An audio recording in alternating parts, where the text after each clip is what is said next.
Below is part one. It all began on an eerie evening in New York City when whispers of a strange occurrence had already begun to circulate. Professor and entrepreneur James Mercer, an imposing figure in both academia and business, was found plummeting from the 13th floor of his upscale apartment building. The official scene was set: scattered glass, a strangely unruffled demeanor, and what appeared to be a classic case of suicide. In the eyes of the investigating experts, Mercer's bout with a lingering illness, suspected to be a fatal cancer, offered a ready explanation. Yet as seasoned detectives and sharp-eyed analysts would soon discover, the true mosaic of Mercer's final hours was anything but simple. Initial evidence painted a grim portrait, one that could have easily been filed away as a tragic ending. The forensic team's conclusion was swift. A man in torment, overcome by a terminal disease, chose to end his life by jumping out of his window. The city mourned the loss of a brilliant mind and a dynamic entrepreneur.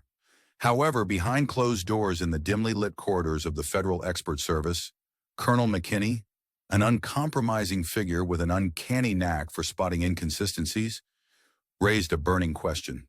Had Mercer really made that choice on his own? Or was there another hand at play manipulating events from the shadows? Strange discrepancies began to emerge almost immediately. The analysis of Mercer's blood revealed a puzzling anomaly, a glaring absence of the adrenaline surge one would expect from a person in the midst of final terror or panic. His fall, rather than being the result of a hysteric, death-willed leap, seemed eerily calm, even as if he were sleepwalking. And this calmness was not the only odd detail. Rumors fluttered about a month earlier when Mercer was involved in a car accident, a day marred by inexplicable drowsiness behind the wheel. Eyewitnesses recalled that he had drifted into an almost trance-like state, only to find himself in a wreck from which he emerged unscathed by all odds. As the investigation unfolded, layers of unsettling evidence emerged. It appeared that Mercer had been unknowingly influenced by a series of events orchestrated by someone with intimate knowledge of his condition. A carefully crafted deception was afoot. Unbeknownst to Mercer, someone had tampered with his medication, substituting his pills with a different kind, pills that induced a dangerous state of somnambulism. This wasn't Mercer's natural disorder.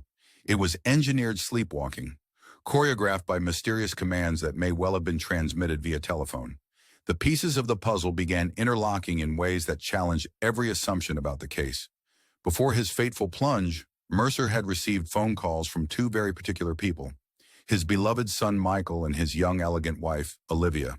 Each call, laced with an urgency that went far beyond simple family concern, hinted at deeper schemes bubbling beneath the surface of what everyone assumed to be a self-inflicted death. And then there was a curious detail. The pill packaging found at the scene had been tampered with, its seal broken and suspiciously re-glued. In a moment of reckless creativity, Michael, whose passion for crafting model aircraft was well known, had been seen using that very same type of glue on his miniature creations. As the narrative began to twist, so too did the number of potential suspects. Every revelation beckoned more questions than answers, transforming this quiet high-rise drama into one of the most intriguing mysteries the city had ever witnessed. Who had the motive, and more importantly, the means, to orchestrate such a chilling act? In this grim tableau, nothing was as it seemed, and every detail, no matter how minute, carried the weight of a secret waiting to be unearthed. Please let me know when you're ready for part 2. The investigation took a darker and more twisted turn as every new discovery unraveled yet another layer of this enigmatic case. In the days that followed the initial shock, whispers in the corridors of law enforcement and high society alike gave rise to startling suspicions. Rumors began to surface that Mercer, despite his fraught personal life, had been diligently pursuing a secret vendetta. It emerged that he had been closely monitoring the movements of a certain man, Calvin Reed, a low-profile mechanic reputed for his discreet connections and rumored to be the clandestine lover of his wife, Olivia. Mercer's increasingly aggressive attempts to have Calvin eliminated had been quietly building up into a dangerous and desperate plan. However, as the detectives dug deeper, it soon became apparent that the true puppeteer might have been lurking where no one would have expected. The forensic experts uncovered an unsettling detail that hinted at deliberate manipulation. The pills found to have caused his somnambulistic state bore unmistakable signs of tampering, a distinct adhesive residue matching exactly the same glue found on Olivia's fingertips. This wasn't a case of an unfortunate accident or an act of self-destruction. It was as if someone had meticulously crafted a sequence of events to transform Mercer into an unwilling pawn. The tampered medications had not only triggered Mercer's episodes of sleepwalking, but had also rendered him incapable of experiencing the adrenaline rush that should have accompanied such a terrifying ordeal. The scientific anomalies hinted at a chilling possibility. His final act was no sudden bout of despair, but a carefully choreographed performance under someone else's control.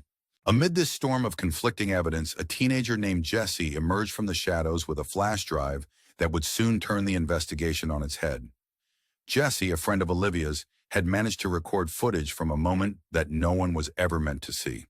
The grainy video captured a figure standing ominously by the window moments before Mercer's fall, a figure who appeared to be speaking into a phone, delivering commands in a low, measured tone. The implications were staggering. Was this stranger, or perhaps even someone known to Mercer, orchestrating his every move in a deadly game of manipulation? With each frame scrutinized down to the minutest detail, the authorities began to believe that his somnambulism, his car accident, a prior incident that had all been dismissed as mere misfortune, and ultimately his plunge from the window were all parts of a premeditated conspiracy. As investigators pieced together the timeline, the narrative grew ever more convoluted. Reports confirmed that on the night of his death, Olivia had been seen at a sophisticated bachelorette party at an upscale restaurant, a far cry from the troubled wife everyone had presumed her to be. Yet subtle clues suggested that she had been preoccupied. Her frequent trips to the bathroom, ostensibly due to recent efforts to lose weight through pills, became an alarming point of interest. Notably, although she hadn't taken her usual regimen for several weeks, the same type of glue was mysteriously present both on the altered pill container and on her skin. The proximity of her residence to the restaurant, a mere 5 minutes away, added yet another perplexing twist, suggesting that her movements and actions had been meticulously planned and executed. Every new piece of evidence painted a picture of deep betrayal and calculated orchestration. Mercer's fate had ultimately hinged on a diabolical intersection of personal vendettas and lethal manipulation, where the roles of victim and conspirator were maddeningly blurred. The lines between his failed attempt at retribution against Calvin Reed and Olivia's shadowy machinations grew increasingly indistinct, leaving investigators and the public alike questioning who truly held the reins in this tragic drama. In a case where each revelation only served to deepen the mystery, it became disturbingly clear that nothing was as it appeared on the surface. As the investigation neared its climax, the web of intrigue only deepened, pulling everyone involved into a spiraling vortex of betrayal, manipulation, and dark secrets. Scrutiny of every minute detail left law enforcement and the public reeling as new evidence connected the seemingly disparate threads of this baffling case. It became apparent that Mercer's actions were not those of a man defeated by illness or despair, but of one unwittingly caught in a sinister game of control. The forensic experts' discovery that the same adhesive residue was found both on the tampered medication and on Olivia's fingertips was a damning clue. It hinted at an insidious plan that exploited Mercer's somnambulism, transforming his life into a puppet show orchestrated by unseen hands. In the days following this startling revelation, the focus of the investigation shifted dramatically toward Olivia. The sophisticated socialite, initially assumed to be nothing more than a grieving wife at a trendy bachelorette party, was now seen in an entirely different light. She had appeared distracted, frequently slipping away under the guise of urgent personal needs stemming from her obsession with weight loss, a point that now took on profoundly suspicious overtones. Her actions, the secretive trips to the restroom and her proximity to Mercer's residence, began to look less like the erratic behavior of a bereaved spouse and more like calculated moves in a well-rehearsed plot. As the case unfolded, additional evidence bolstered the theory that Mercer's demise was not an act of desperation, but rather a premeditated strategy to neutralize his enemies. It emerged that Mercer had been orchestrating his own brand of retribution against Calvin Reed, the modest mechanic rumored to be Olivia's clandestine paramour. Driven by a hunger for vengeance, Mercer had apparently planned to hire a hitman to deal with Reed, an ambition that might have sealed his fate. But as investigators slowly unearthed, the real mastermind was far more devious. Olivia, motivated by a tangled mix of jealousy and self-preservation, had engineered events meticulously enough to ensure that Mercer would meet a tragic end through a series of perfectly timed manipulations. Each piece of evidence, the adhesive found on her, the tampered pills, the prearranged phone calls, wove a narrative that implicated her in orchestrating not merely one, but two fatal incidents. The tension climbed as the layers of deception crumbled one by one, leaving a trail of shocking truths in their wake. Questions began to mount about whether Mercer's earlier accident, when he inexplicably fell asleep at the wheel, was an isolated incident or yet another chapter in this unfolding conspiracy. The interplay between his personal vendetta against Reed and Olivia's ruthless stratagem raised a chilling possibility. The two schemes might have been intertwined, a dark dance of secrets where betrayal cut both ways. Now, with the case teetering on the brink of a full-blown public scandal, law enforcement faced the daunting challenge of untangling a web where every clue seemed to point in multiple, often contradictory directions. Was Mercer merely the unfortunate victim of his own misguided ambitions? Or was he, in fact, an unwilling participant in a far more complex plot? And if Olivia was indeed the architect behind his tragic end, what other layers of deception remained hidden beneath the surface of her seemingly flawless exterior? As the final pieces of evidence continued to trickle in, and experts re-examined every overlooked detail, one question loomed large over the investigation. In a world where every person hides secrets beneath layers of carefully constructed facades, how many more truths lie waiting in the shadows?